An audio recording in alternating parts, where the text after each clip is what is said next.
Եկեք։ Մի քիչ ես կողմերը։ Այդ դեպի կամերաները ուղղեք։ Եկեք դեպի մեզ խնդրամ, մեծ խնդրամ, դեպի մեզ նայեք էլի։ Մի փոքր էս կողմ կանեք։ Այս կողմ, որ կողմ։ Մարի ջան, հիմա դատախազության մոտ եք, ձեր գործընկերները հանդիպման են բարձրանում, ինչ ակնկալիքներ ունեք։ Ես որևէ ակնկալիք չունեմ, որովհետև 3 տարուց ավել է բազմաթիվ անգամներ ես անձամբ ղեկավարել եմ, անցկացրել եմ ակցիաներ թե գլխավոր դատախազության մոտ, թե ազգային ժողովի մոտ, թե Երևանի քաղաքապետարանի մոտ եւ այս 3 տարիները ցույց տվեցին, որ ցավոք սրտի ամեն անգամ նույն բանն է, ասում են, որ խոստանում ենք, այս մի հարցը կկարգավորենք եւ այդպես էլ որևէ բան չի կարգավորվում, դե Կումնիսպ-ն այսօր առիթ է, որ մենք այստեղ ենք եկել, Կումնիսպ-ի մասին ես խոսել եմ դեռ 2 տարի առաջ, նույնիսկ ազգային ժողովում եմ բարձրաձայնել, որ այստեղ բացահայտ պետական բյուջեի մսխում է տեղի ունենում եւ որևէ աշխատանք չի իրականացվում, որովհետեւ մենք պիտի բաց հասկանանք, որ Հայաստանի Հանրապետության համար, որն ունի այս պահին անտուն կենդանիների խնդիր, որը որ պետք է կանգնի ճիշտ լուծման ճանապարհին, ունենալ ճիշտ գործող ստեղծման ծրագրեր շատ կարևոր է։ Եվ ես սա ուզում եմ ասեմ հանրության այն զանգվածի համար, ովքեր ասում են, որ ստեղծման ծրագրերը օգուտ չեն տալիս։ Իրենք չեն կարող օգուտ տալ, եթե մասնակցում են տենդերներին ոչ կոմպետենտ կազմակերպություններ, որոնք բացարձակապես չեն հասկանում, թե ինչ է նշանակում ստեղծում, որոնք բացարձակապես կապ չունեն առհասարակ կենդանիների հետ, որոնք պարզապես տենդերի գումարը վերցնում են եւ որևէ աշխատանք չեն իրականացնում։ Պարզա հարգելի հասարակություն, որ դուք չեք տեսնելու եւ որևէ արդյունք։ Դրա համար մենք այսօր այստեղ ենք, հա, ու իմ մեծագույն խնդրանքն է, որպեսզի վերնագրերում չնշվի, հա, որ մի շարք կենդանասերներ եկել են, մենք առաջնահերթ Հայաստանի Հանրապետության քաղաքացիներ ենք եւ մենք որպես հարկատու պահանջում ենք, որպեսզի մեր հարկերը օգտագործվեն ի նպատակ, որովհետեւ իրականում յուրաքանչյուրիս ցանկությունը եւ պահանջը նա է, որ այս հարցը կամաց ստանա լուծումներ։ Այն, որ գործերը կոչվում են, ես կհիշեցնեմ, որ եզակի դեպքերից մեկն է եղել, երբ որ Նուբարաշենում ծեծված շան, որը որ այս պահին գտնվում է իմ խնամքի տակ, տերը պատժվեց քրեական օրենսգրքի համապատասխան հոդվածով, 307-րդ հոդվածով, Շենգավիթի առաջի ատյանի քրեական դատարանում դատավոր Արշակ Մաթևոսյանը վճռեց, որ տվյալ անձը մեղավոր է կենդանու հանդեպ դաժան վերաբերմունք ցուցաբերելու մեջ եւ սահմանեց օրենքի թույլատրելի սահմանով ամենախիստ պատիժը։ Այս պարագայում մենք պետք է հասկանանք, որ օրենքը ունի տարբեր չափորոշիչներ եւ այս դեպքի առումով չափորոշիչ այն էր, որ անձը տուգանվեց կես միլիոնից ավել դրամի չափով։ Եվ միանշանակ դա իր ամբողջ կյանքում հետապնդելու է իրան, որովհետև դա արդեն քրեական պատասխանատվություն է, այսինքն մարդը կատարել է քրեական պատասխանատվություն ենթադրող արարք։ Մնացած դեպքերով մենք հաղորդում էինք տվել, օրինակ, չգիտեմ, շատերը կհիշեն Դավիթաշենում 5-րդ հարկից շուն էին գցել ներքև, մենք բարձրաձայնեցինք, տվեցինք հաղորդում հանցագործության մասին, ուր է հիմա այդ գործը, հավանաբար հերթական քննիչը համարել է, որ այդտեղ որևէ հանցակազմ չկա։ Այսինքն շանը 5-րդ հարկից ներքև գցելը, դրանից հետո Երևանում գործող պետական հաստատության կողմից շան մարմինը արագ այդտեղից հեռացնելը, պատկան մարմիններին որպես պետական կառույց որևէ հաղորդում չներկայացնելը, այդ ամեն ինչը իր մեջ որևէ հանցակազմ փաստորեն չի պարունակել, հասկանում եք։ Որի պարտականությունների մեջ է անկած կենդանիների դերը հավաքելը։ Դա Երևանի ՀՕԱԿ-ն է, որը այն ժամանակ իրանք եկել էին, դին տարել էին, շատ լավ տեսել էին շան վիճակը, շատ լավ լսել էին, որ շանը 5-րդ հարկից են ներքև գցել, բայց ցավոք տվյալ կառույցը չէր դիմել պատկան մարմիններին պարզաբանելու համար, թե ինչ իրավիճակ է եղել։ Չնայած ես կարծում եմ, դա իմ անձնական կարծիքն է, որ առաջինը հենց այդ կառույցը պետք է դիմեր պատկան մարմիններին եւ պահանջեր արդար քննություն։ Ի վերջո մենք պետք է փորձենք այդ համակեցության գաղափարը զարգացնենք։ Ես հասկանում եմ, շատ կարեւոր է հանրության այն զանգվածը, որը որ ցանկություն է հայտնում, որ կենդանիներ չլինեն եւ այլն եւ անընդհատ այդ հատվածի հետ հաշվի նստելը մենք իհարկե հասկանում ենք։ բայց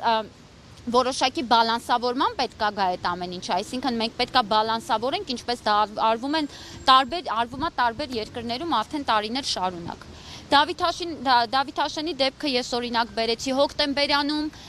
մի քանի ամիս առաջ Տիկին Հունանյանը կարող է հաստատել իրան էին գժանոց տանում, բացի դրանից, որպես քանի որ ինքը կենթանիներ է կերակրում, դա շատ խառը պատմություն էր, ի վերջո Տիկին Հունանյանին հնարավոր եղավ գժանոցից իհարկե հանել, որովհետև որևէ փաստարկված հիմք չկար իրեն այնտեղ պահելու։ Դրանից հետո հոկտեմբերյանում թունավորումներ տեղի ունեցան, 40-ից 50 շուն ամբողջ ճանապարհով թունավորված վիճակում եւ որևէ մեկը դրա համար հերթական անգամ պատասխանատվություն չկրեց։ Հրազդանի սպանդը կարող եմ հիշացնել 2 տարի առաջ մենք այստեղ էինք եւ ձեզնից շատերն էին այստեղ ներկա, ես հիշում եմ Հրազդանի սպանդի առումով, երբ որ մենք շանդիակը բերել էինք եւ դրել էինք գլխավոր դատախազության դռների առջեւ, Եվս մեկ անգամ ապացուցում է փաստը, որ որևէ աշխատանք չի արվում, որովհետև որևէ մեկը չհայտնաբերվեց, որևէ մեկը պատասխանատվության չենթարկվեց։ Այսինքն ես չեմ կարող ասել, որ մեզ մոտ ընդհանրապես դեպքեր չկան, որոնք որ չեն քննվում պատշաճ, բայց այդ դեպքերը այնքան քիչ են, այսինքն այնքան նվազագույն տոկոս է դա կազմում, որ դա նույնիսկ մարդկանց աչքին չի էլ երևում։ Իսկ պատճառը ո՞րն է, օրենքների բացակայությունը, թե անգործությունը։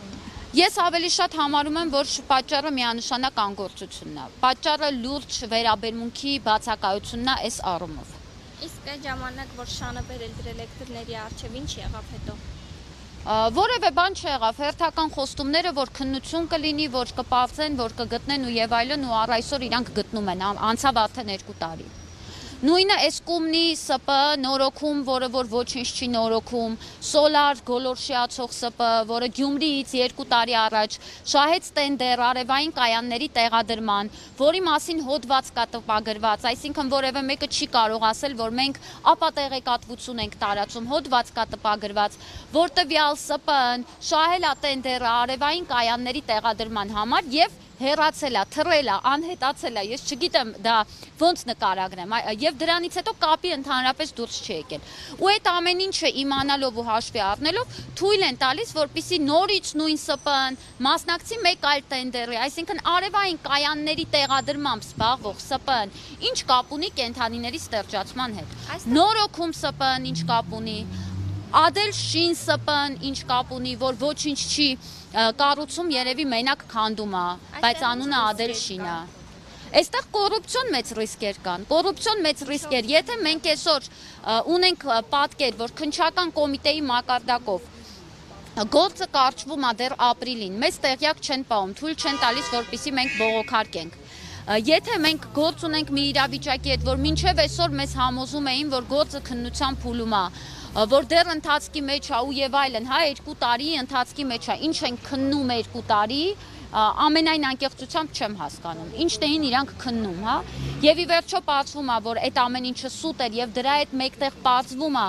որ տվյալ ՍՊ-ն Վիրաբյանի գլխավորությամբ տարբեր ՍՊ-ները շարունակում են մասնակցել տենդերների, այստեղ միայն մեկ ֆակտոր է մնում, որ սա կոռուպցիան հոպոզով փոչով չի լինում վերջի վերջո, բայց եթե կոռուպցիա չի, բա ի՞նչ է։